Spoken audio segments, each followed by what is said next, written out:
ارحم الراحمین۔ لوگوں کی ایک بہت بڑی تعداد ایسی ہے کہ جو آپ کے سامنے نہیں ہے،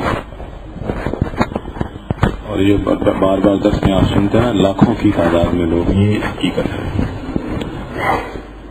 شاید یہ کل پرسوں کی بات ہے، ایک عمل نیٹ پہ ڈالا تھا تو چند گھنٹوں کے اندر اس عمل کو لاکھوں کی تعداد میں لوگوں نے دیکھا ہے۔ اس طرح سے اور کوئی کتاب ہو، ہماری بکس ہیں کچھ اپلوڈ ہو جاتی ہیں، تو اس کو دیکھنے والے، اس میں تبصرہ کرنے والے، اس کو پڑھنے والے، اس کو دیکھنے والے، وہ بلا شبہ، اور یہ جو اعداد و شمار ہوتے ہیں، یہ جو اس نیٹ کی دنیا کو جانتے ہیں ان کو معلوم ہے کہ یہ گوگل کے ہیں، یہ ہمارے بس میں نہیں ہوتے، یہ گوگل کے ہیں۔ وہ تو ایک راستہ ہے، اس راستے پہ جو چلے گا وہ اس کی کاؤنٹنگ کر لیتے ہیں وہ لوگ۔ تو یہ جو اعمال کا یہاں پر تصویر کی ترتیب بنائی ہے، قدرتی بنی تھی، پہلے یہ نہیں تھی۔ چنانچہ ایسا ہوتا تھا کہ درس ہوتا تھا، اور درس کے بعد پہلے درس ہوتا تھا منگل کو درس ہوتا تھا، اور جمعرات کی شب کو کچھ بھی نہیں تھا۔ پھر جمعرات کی شب کو کچھ اعمال شروع کیے گئے، اور کچھ وقت گزرنے کے بعد درس کو اور شب جمعہ کو ایک کر دیا گیا، تو منگل کا درس پھر جمعے کو ہو گیا۔ پھر اعمال اب اکٹھے ہوتے ہیں، ذکر خاص ہوتا ہے، اس طرح ذکر جہری ہوتا ہے، آپ سب کرتے ہیں۔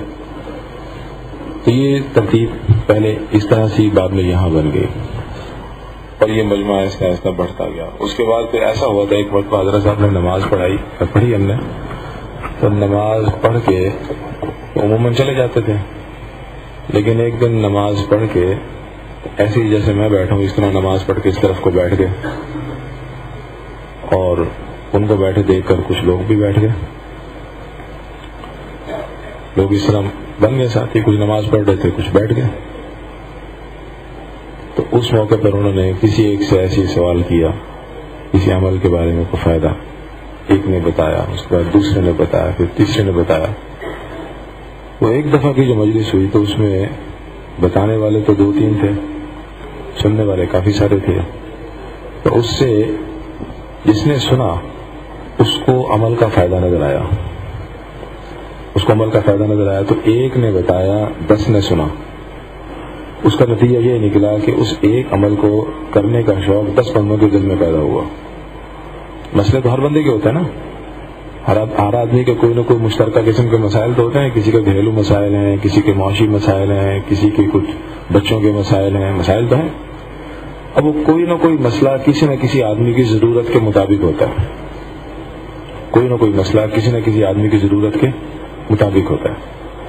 اب وہ جس آدمی کی ضرورت کے مطابق ہوتا ہے، وہ چونکہ اپنی پریشانی کو لے کے پھر رہا ہوتا ہے نا، تو جب اس کو اس کی پریشانی کا علاج ملتا ہے نا، تو پھر وہ اس کو جس شوق اور جذبے کے ساتھ سنے گا نا، آپ اس کو اسی وقت تصور کر سکتے ہیں کہ آپ کو بھی وہ مسئلہ ہو کوئی، پھر وہ آپ کو ساری زندگی یاد رہے گا۔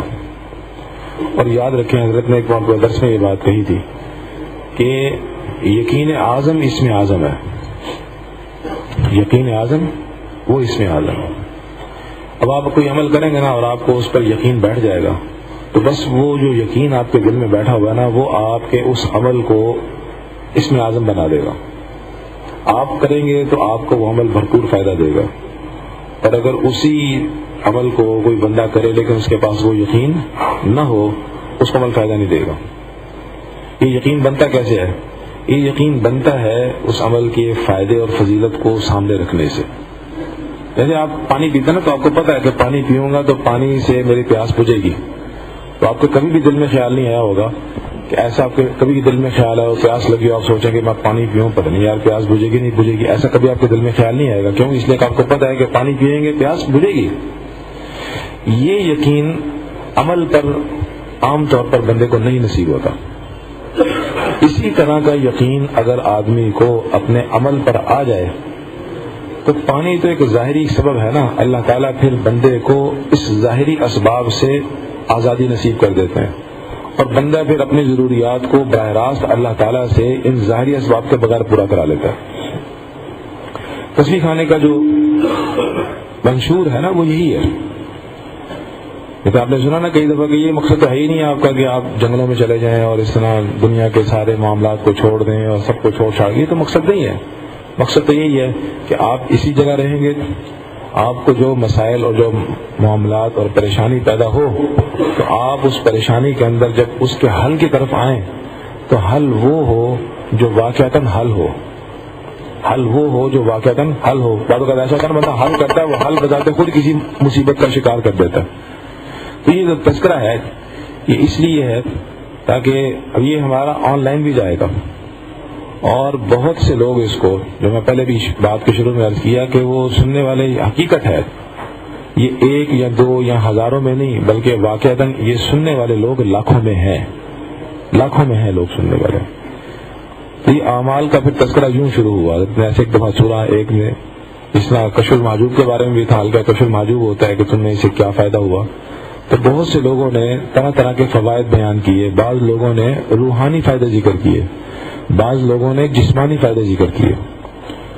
تو یہ تذکرہ اس لیے ہے تاکہ اعمال کے کرنے کا شوق پیدا ہو اور آدمی اسباب کے درجے میں باقی چیزوں کو اختیار کرے, لیکن سب سے پہلی اس کی نظر اسباب کے درجے میں بھی اعمال پہ جائے. تو اس لیے یہ ہر ہفتے درس کے بعد یہ مجلس مجذوبی کے نام سے یہ مجلس ہوتی ہے. اعمال کے فوائد, مشاہدات, کسی کا اپنا کوئی مشاہدہ ہو, خواہ وہ طبی ہو, طبی طور پر آپ نے کوئی ٹوٹکا آپری کے اندر بہت چھپتے ہیں کہ کسی نے اس کو آزمایا, اس سے فائدہ پایا. کوئی روحانی ہے تو اگر کسی کا کوئی مشاہدہ ہو تو وہ یہاں اس کو بیان کرے, اس کو آپ بیان کریں گے, یہاں کے لوگ بھی سنیں گے, اس کے بعد آن لائن ہوگا وہ لوگ بھی سنیں گے, اور اس کے علاوہ اس کی ریکارڈنگ ہوگی, ریکارڈنگ کے بعد یہ ریکارڈنگ اس پر نیٹ پہ موجود رہے گی, اس کو بھی بعد میں بہت سے لوگ سنیں گے, اور جب یہ کافی مواد ہو جائے گا تو اس کو کتابی صورت میں چھاپیں گے, اس کو بھی لوگ پڑھیں گے. تو ایک بندے کا بیان کردہ عمل وہ وقفے کے ساتھ کچھ وقت کے بعد وہ ہزاروں لوگوں تک پہنچ جائے گا, اور جتنے لوگ اس سے فائدہ اٹھائیں گے, جتنے لوگوں کو اس سے فائدہ ہوگا, یوں سمجھیں کہ آپ نے ان کی مدد کی. اور حدیث میں آتا ہے, سرکار دو عالم صلی اللہ علیہ وسلم نے فرمایا کہ واللہ فی عون العبد ما کان العبد فی عون اخیہ, کہ اللہ بندے کی مدد کرتا رہتا ہے جب تک کہ بندہ اپنے بھائی کی مدد کرتا ہے. اس لیے اگر کسی کو اپنے اعمال کا کوئی فائدہ, کوئی مشاہدہ ہو تو یہاں اس کو بیان کرنا ہے. کون کون ساتھی بیان کریں گے انشاءاللہ؟ نام سکتے ہیں. یہ مائک کو جیسے میں نے رکھا ہوا اس طرح سے رکھے گی, باری باری مائک لیتے جائیں. یہ میں برس کے بارے میں بتانا چاہتا ہوں کہ مجھے 85 میں یہاں شروع ہوا تھا برس, پھلبری بھی کہتے ہیں اس کو. تو میں نے پاکستان کے بہترین ڈاکٹروں سے اپنا علاج کروایا. تو وہ کرتا رہا سال ڈیڑھ سال کرتا رہا, لیکن رزلٹ, میرے کزن تھے وہ بھی ڈاکٹر ہیں, وہ امریکہ رہ رہے ہیں, ان کو بھی تھا برس. میں نے کہا اب اس کا ایلوپیتھی میں کوئی علاج نہیں. اچھا, اللہ کا کرنا ایسا ہوا کہ میرے ذہن میں ایسی چیز آ گئی کہ اس میں نا نیم کا درخت ہے نا, اس کے پتوں میں شفا ہے. تو میں نے 1-2 کلو پتے لے لیے, 7 ٹہنیاں بھی تھیں, ان کو میں نے ابال لیا, ابال کے 2-4 بوتلیں بن گئی پانی کی, ان کو ان کے نا, تو میں نے ان کو جب ٹھنڈا ہو گیا تو میں نے فریج میں رکھ دیا, اور روزانہ 1 گلاس میں پانی پیتا تھا. تو یہ آپ میرا چہرہ آپ کے سامنے ہے, میں اللہ کے فضل سے میں بالکل ٹھیک ہوں. تو یہ میں پانی آپ نے جی نیم کے پتے ابال کے اس کا پانی, ایک تو گھوٹا پروگرام بھی ہے نا, لیکن وہ بڑا لمبا چوڑا ہے کہ روزانہ کون گھوٹے. پھلبیری تھی آپ کو؟ پھلبیری, ماشاء اللہ, اللہ تعالیٰ. تو اس میں یہ ہے کہ جو کمزور آدمی ہے نا وہ روٹی چپڑی ہوئی دیسی گھی سے کھائے بس, خشکی سے بچنے کے لیے. خشکی سے وہ خشک ہوتی ہے نا, موٹے آدمی کے لیے تو خیر ہے. تو یہ, اور دوسری بات یہ ہے کہ گرم مسالے وغیرہ جو ہے نا یہ کم استعمال کرتا ہے. تو اللہ کا فضل ہے, میں آپ کے سامنے ہوں, میں بالکل ٹھیک ٹھاک. ماشاء اللہ جی. پھلبیری کا علاج نیم کے ابلا ہوا پانی, نیم کے, اور جس کو بھی بتایا اس کے رزلٹ آئے ماشاء اللہ. اور جی کو ساتھی بتائیں گے. اور جی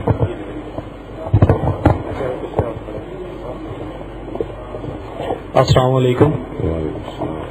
عموماً مطلب ہم لوگ جابین ہیں, جیسے لاہور میں مطلب کافی سارے لوگ ہیں باہر سے آئے ہوئے ہیں, تو جیسے ہی عید یا کوئی تہوار یا کوئی بھی ہو تو اس میں جب باہر لوگ جاتے ہیں واپس اپنے شہروں کو تو عموماً سواری کا بہت مسئلہ پیدا ہو جاتا ہے. تو الحمدللہ میں 9 سال ہو گئے مجھے لاہور میں آئے ہوئے. تو جس دن آپ نے جانا ہو سورہ قریش کا اہتمام کریں. تو اللہ پاک ایسے نظام سے آپ کو غیب کا نظام ایسے چلتا ہے کہ آپ کو جو ہے نا سیٹ بھی ایسی ملے گی کہ آپ کے گمان میں بھی نہیں ہوگی. لوگ تنگ ہو رہے ہوتے ہیں اور آپ کو جو ہے نا مسئلہ اللہ پاک حل کر دیتا ہے. جزاک اللہ. ماشاء اللہ. اور ساتھی السلام علیکم. میرے پاس ایک عمل ہے کہ میں نے ایک گاڑی خریدی تو میں نے اس کا 2.5 زکوٰۃ کے تناسب کے ساتھ اس کا صدقہ دے دیا. اور میں جب چلاتا تو میں دعاؤں کا اہتمام کرتا. تو 3 دفعہ میرا ایسا ایکسیڈنٹ اللہ پاک نے بچایا کہ پوری گاڑی ہی لگنی تھی اور شاید جان بھی چلی جاتی. تو اللہ پاک نے مجھے دعاؤں کے سبب وہ جو صدقہ میں نے نکالا 2.5% کے حساب سے وہ گاڑی بھی محفوظ رہی اور میرا ایکسیڈنٹ تو ہوا ہی نہیں. اور اسی طرح گاڑی گلی میں کھڑی ہوتی ہے, میرے پاس گیریج بھی ہے تو میں یا حفیظو کا عمل کرتا ہوں اور آیت الکرسی پڑھ کے اس کے اوپر پھونکتا ہوں.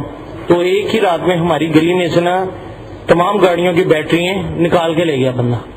اور اللہ کے فضل سے میری گاڑی بھی وہیں کھڑی تھی تو اللہ پاک نے اس کی حفاظت کی. بسم اللہ کا عمل کیا آپ نے. آیت الکرسی یا حفیظو یا اسلام و بسم اللہ 7 دفعہ پڑھ.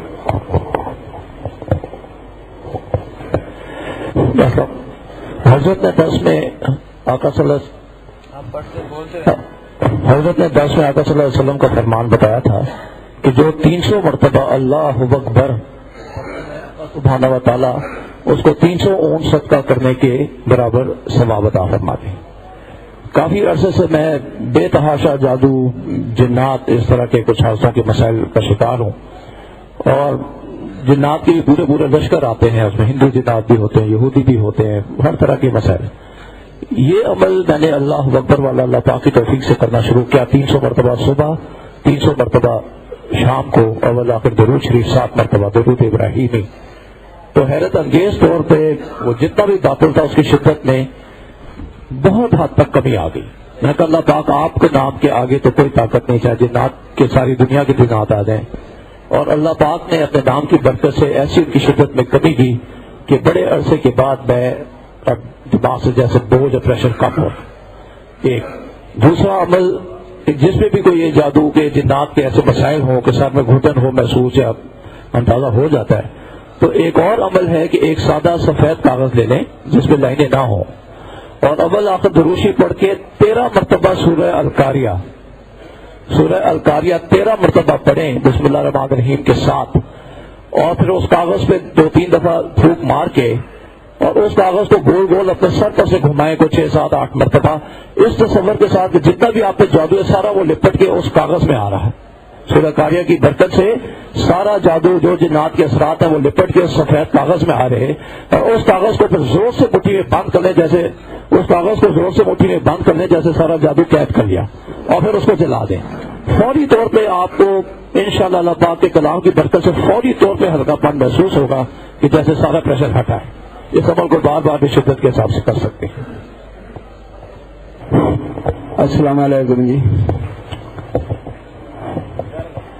پنڈی سے بلانگ کرتا ہوں, اسکول میں ٹیچر ہوں. آج سے 10 سال پہلے میں نے لائبریری میں پڑھا تھا کہ صبح کی جو سنتیں ادا کرتے ہیں پہلی رکعت میں علم نشرح لک صدرک کا اور دوسری رکعت میں عالم تر کیف فعل ربک باصحاب الفیل پڑھیں تو اس آدمی کو جب تک زندہ رہے گا اسے بواسیر نہیں ہوگی. یہ میں انشاءاللہ 10 سال سے یہ عمل کر رہا ہوں. اسی سنتوں میں رکوع میں جب 7 مرتبہ سبحان ربی العظیم پڑھو تو گھٹنوں میں کبھی درد نہیں ہوگا. یہ میں 10 سال سے عمل کر رہا ہوں. آج میری عمر 63 سال 8 مہینے 2 دن ہو گئے ہیں. اس طرح کے یہ میں چیزیں کرتا رہتا ہوں. اللہ کے فضل سے ابھی تک کوئی بیماری میرے نزدیک نہیں پہنچی الحمدللہ. اعمال کی برکت. اور ساتھی بتائیں جی. میرا نام اکبر اسکول میں ریٹائرڈ ٹیچر ہوں. یہ میرے پاس CD 17 بھری ہوئی ہیں. یہ قبلہ صاحب کا میں درس ہر CD میں سنتا رہتا ہوں. میں نے پہلی دفعہ یہ لاہور دیکھا ہے اور آ کر میں نے کہا کہ حضرت صاحب کا دیدار بھی کر رہا ہوں. بس میری قسمت یہ کہ وہ پورا دیدار نہیں ہوگا, ان کو ترکی کا ویزا مل گیا. اللہ حافظ. اللہ خیر کرے گا انشاءاللہ. آئندہ آپ تشریف لائیں گے اگلے یہ مجلس ہر جمعرات انشاءاللہ سجتی ہے. اللہ اس کو تعبیر قائم رکھے گی. اور ساتھی بتائیں جی, اور کوئی ساتھی, ایک ساتھی اور کو بتائیں پھر ختم کریں اس کو. نہیں بتا دوں دوبارہ بتائیں گے.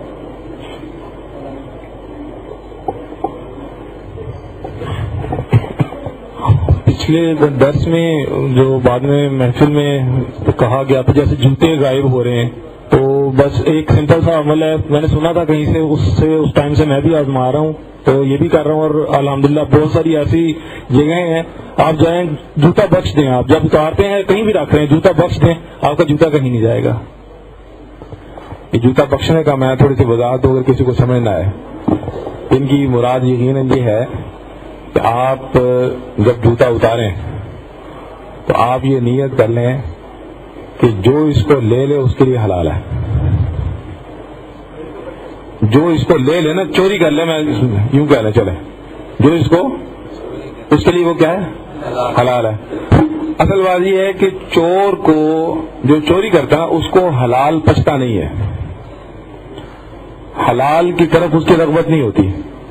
جب آپ اپنی چیز اس کے لیے کیا کر دیں گے, حلال, تو وہ آپ کی چیز کی طرف توجہ نہیں کرے گا, وہ باقی چیز کی طرف چلا جائے گا, چاہے وہ چیز اسے گھٹیا ہو وہ اٹھا لے گا. حدیث میں آتا ہے کہ نبی کریم صلی اللہ علیہ وسلم نے شب معراج میں کچھ لوگوں کو دیکھا کہ ان کے پاس عمدہ بہترین کھانا موجود ہے, اور عمدہ بہترین کھانے کو چھوڑ کر انتہائی گلا سڑا اور غلاظت بھرا کھانا کھا رہے ہیں.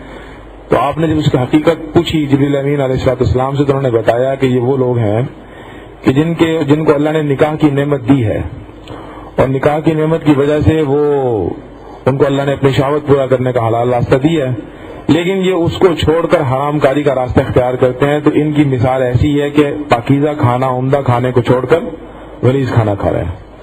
تو وہ چور کا معاملہ ایسی ہوتا ہے. تو ان کی جو بخشش کا ہے وہ یہی ہے کہ جب آپ اتاریں تو آپ یہ نیت کر لیں بھی جو اس کو اگر کوئی اٹھائے تو اس کے لیے حلال ہے. نتیجہ یہ ہوگا کہ چیز آپ کی پڑی رہے گی, چیز کہیں نہیں جائے گی. لیکن اصل بات چیز وہی جو میں ابھی عرض کر رہا تھا کہ عمل کریں یقین کے ساتھ. ایک میں آپ کو ایک دو عمل بتا دیتا ہوں. یہ ولادت کا مسئلہ ہوتا ہے ہمارے ہاں, یہاں پر آج کل انہوں نے بہت شروع کیا ہوا ہے کہ عموماً کوشش کرتے ہیں ڈاکٹر لوگ کہ بچہ جو ہے نا وہ نارمل نہ ہو بلکہ سیزیرین ہو. سیزیرین سے مراد ہے آپریشن کے ساتھ ہو, عورت کو پیٹ کاٹ دیا جائے اور نارمل نہ ہو. اور یہ چیز بہت زیادہ نقصان دہ ہے. عموماً عین وقت پر آ کر آدمی کے پاؤں تلے زمین بھی کھینچنے کی کوشش کرتے ہیں کہ یوں ہے یوں ہے.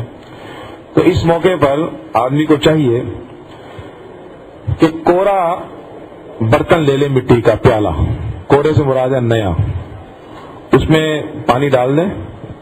پانی سے بھر کر اس عورت کا کوئی محرم مرد, اگر محرم بالفرض نہ ملے تو پھر کوئی متقی نمازی آدمی جس کی داڑھی ہو, اگر محرم ہے تو سب سے بہتر ہے شوہر ہو, باپ ہو, بھائی ہو کوئی, وہ پیالے کو اس طرح سے تھوڑی کے نیچے رکھے کہ 2-4 بال اس پانی کے اندر آ جائیں. اس کو یوں رکھے کہ 2-4 بال اس کے اندر آ جائیں, اور اس کے بعد اسی حالت میں ہی رکھے. اسی حالت میں رکھ کر 100 دفعہ درود شریف پڑھے, ابراہیمی نماز والا 100 دفعہ درود شریف پڑھے اسی حالت میں رکھ کے, اور پڑھ کے 100 دفعہ پڑھ کے ایسے ہی رکھنا ہے. پڑھ کے اس کے بعد اس پانی پہ دم کر کے اس عورت کو پلا دیں, اس کے جسم پہ چھڑک دیں. آنن فان اللہ تعالیٰ عافیت کے ساتھ نارمل بچہ کر نصیب دیتے ہیں. اور یہ ایک دفعہ نہیں کئی دفعہ کا آزمایا, لیکن اگر یقین نہ ہو اس کی مثال بھی سن لیں. میرا ایک بڑا اچھا دوست ہے, اس نے مجھے کہا تو اس کو میں نے بتایا, لیکن اس نے توجہ سے عمل سنا نہیں. اس کا نتیجہ نکلا کہ اس نے پانی وہ سارا تو کیا لیکن اسٹیل کے گلاس میں کر لیا بجائے اس کو مٹی کے برتن میں کرنے کے. اب وہ چونکہ عمل پورا نہیں کیا, نتیجہ یہ نکلا کہ وہ فائدہ نہیں ہوا. مجھے اس نے فون کیا کہ یہ ہوا نہیں. میں نے کہا آپ کے عمل میں غلطی ہے. اب اس نے دوبارہ مٹی کا برتن لے کر کیا, لیکن چونکہ پہلے یقین ٹوٹ چکا تھا اس کو فائدہ نہیں ہوا. لیکن ایک مرتبہ اس نے مجھے کہا کہ میں نے اپنا کچھ سونا گم ہو گیا, سونا. حضرت نے یہاں کو وظیفہ بتایا تھا کہ بسم اللہ انا للہ و انا الیہ راجعون یا جامع یا معید. انا للہ و انا الیہ راجعون تو سب کو پتا ہے نا, شروع میں لگا دیں بسم اللہ اور آگے لگا دیں یا جامع یا معید, یہ پڑھیں. اس کو میں نے بتایا فون پہ کہ یہ کرو, تو اس کا مجھے آدھے پونے گھنٹے کے بعد فون آیا کہ مجھے سونا وہاں سے ملا ہے جہاں میں 101 دفعہ دیکھ چکا تھا, یعنی ٹیچی میں جس کی ساری جیبیں دیکھ چکا تھا. کہنے لگا حیران ہوں کہ کہاں سے آ گیا, وہ مجھے اسی کی جیب سے مل گیا. میرا ایک سسرالی گاؤں ہے پیچھے, میں وہاں شادی میں گیا تھا. تو گاؤں میں شادیاں ہوتی ہیں, کئی دن چلتی ہیں اور بڑے بڑے گھر ہیں. تو اس میں میرا بیٹا جو ہے نا وہ اپنے کزن وغیرہ کے ساتھ, یہ ریکارڈنگ میں آ جائے گا, جی ریکارڈنگ میں آ جائے گا انشاءاللہ, وہ اپنے کزن کے ساتھ کھیتوں میں چلا گیا. تو وہاں اس نے جا کے بوٹ اتار دیے, جوگر بوٹ تھے نئے لیے تھے اس نے. واپسی پہ جب آیا تو گھر پہنچ کر واپسی پہ کسی ٹالی پہ بیٹھ گیا بوٹ اتار کے. گھر پہنچے تو ایک بوٹ غائب. اب ایک بوٹ تو کسی کام کا نہیں ہوتا, جوتا ایک کام کا نہیں ہوتا. وہ بڑا پریشان ہوا, دوبارہ پیچھے کھیتوں میں گیا, پیدل راستے میں دیکھتا رہا, جگہ جگہ تلاش کیا, کوئی پتہ نہیں لگا. مجھے پتہ لگا تو بیٹے سے ملاقات تو میری نہیں, غصہ مجھے پڑایا کہ نئے نئے بوٹ لیے ہیں, گم کر دیے ہیں. تو میں بھی کسی کو ساتھ لے کر راستے میں نہیں ملا بوٹ. میں واپس آیا تو میری ملاقات ہوئی, تو میں نے تھوڑا غصے سے اس کو پوچھا. اس نے کہا جی میں نے تو تلاش کیا ہے. پھر آگے اس نے بیچارے نے نرم سی آواز میں کہا, بڑا ڈھیلے سے لہجے میں, کہ بابا میں نے انا للہ و انا الیہ راجعون یا جامع یا معید بھی پڑھا, پتہ نہیں کیوں نہیں ملا. یہ اس نے کہا. تو ظہر کا وقت تھا, دن گزر گیا. ساتھ ایک گھر تھا, بہت بڑا گھر تھا. ایک دروازہ اس سڑک پر تھا, دوسرا چھوٹا دروازہ پچھلی سڑک پہ تھا. پچھلے دروازے سے کوئی نہیں آتا جاتا, وہ گھر کے کچھ لوگ آئے جائیں, کوئی نہیں آتا. میں لوگوں کے مردوں کے ساتھ بڑے گیٹ پہ تھا, خواتین گھر کے اندر ایک حصے میں تھی. تو خدا کی شان کے اگر کوئی بندہ اس گیٹ سے آ کے پوچھتا تو مردوں نے تو کہہ دینا تھا کہ جی کوئی بندہ ادھر سے آیا, جہاں سے کوئی آتا نہیں ہے. اور سارے شادی والے گھروں کو چھوڑ کر اسی گھر میں آیا, ساتھ ساتھ رشتے دار تھے نا. اور آ کر کہنے لگا کہ اندر پیغام دیں کہ کسی کے بچے کا جوتا تو نہیں گم ہوا. اب وہ اگر ادھر سے آتا تو کوئی ہمیں پتہ نہ لگتا مردوں میں, تو عورتوں میں تو کوئی بچہ تھا, اس نے اندر آ کے کہا. تو گھر کی خاتون نے کہتے نہیں جی ہمارا نہیں ہے. دیکھیے میری اہلیہ نے ایک دم اس کو روکا کہ نہیں مجھے دکھائیں کیا ہے. وہ دیکھا تو میرے بچوں کا بوٹ تھا. ایسے یعنی اس میں بوٹ ملنا تو ایک ہے دلچسپ بات, لیکن وہ جو شادی, پھر اس کے اندر مکانات کئی, پھر اس میں آنا, اور کمال کی بات ہے دروازہ بھی وہ اگر پہلے طرف مین دروازے سے آتا تو یقیناً اس کو ظاہر ہے مرد اپنے کام میں بیٹھے ہوتے ہیں, وہ پوچھتا تو آگے بلکہ ہلکا پھلکا پوچھتا یا چلا جاتا. لیکن وہ آیا بھی پہلے دروازے سے, کون تھا اس کا بھی نہیں پتہ لگا, اس بندے کا بھی نہیں پتہ لگا وہ کون تھا. اور وہ کہہ گئی یہ بوٹ ہے کسی بچے کا. وہ خدا کی شان کے اس بسم اللہ انا للہ و انا الیہ راجعون یا جامع یا معید, اس کی برکت سے اللہ تعالیٰ نے جوتا پتہ نہیں کہاں گم ہوا تھا. وہ جو کھیت تھے وہ کم از کم 2 کلومیٹر 1 کلومیٹر آگے تھے, 1.5 کلومیٹر آگے تھے, لیکن پتہ نہیں کہاں گھما کہاں گرا. وہ بندہ گھر پہنچا کے چلا گیا. اللہ اعمال کی برکت سے نصیب فرماتا, اللہ اعمال کا یقین نصیب فرمائے. جی دعا کریں.